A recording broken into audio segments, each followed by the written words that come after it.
Coup announcing police officer arrest claim sparks doubts. The 15th of August 2025, by a correspondent, Harare, the Zimbabwe Republic Police, ZRP, has claimed it has arrested Assistant Inspector Simbarash Mandisvidza over alleged treasonous social media statements, but has yet to present evidence of the arrest. Mandisvidza, a serving police officer and popular YouTube skit creator, stunned the nation on the 13th of August 2025 when he publicly declared himself in control of the police's highest operational command, a rare and bold move, not seen since events leading up to the 2017 ouster of the late President Robert Mugabe. In a recorded statement, Mandisvidza ordered all Chinese nationals to leave Zimbabwe within 48 hours and warned that any attempt to arrest him could trigger conflict. Hapana munhu anaroa, vanhu vachifamba zivekanaka, vagabuda, if you really love your country, support me, he declared. The ZRP swiftly distanced itself from his remarks, branding him a rogue policeman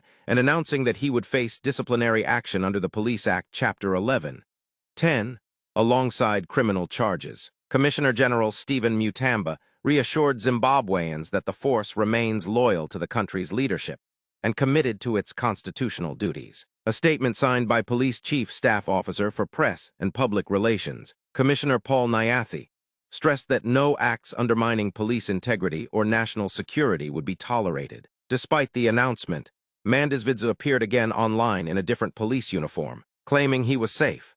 His speech echoed language used by the late General S.B. Moyo during the 2017 military intervention, as well as anti-corruption activist Bless Jeza in recent months. The unfolding situation has reignited public debate over divisions within Zimbabwe's security sector and the handling of politically sensitive dissent. Follow Zim News Live YTS for more updates on this developing story.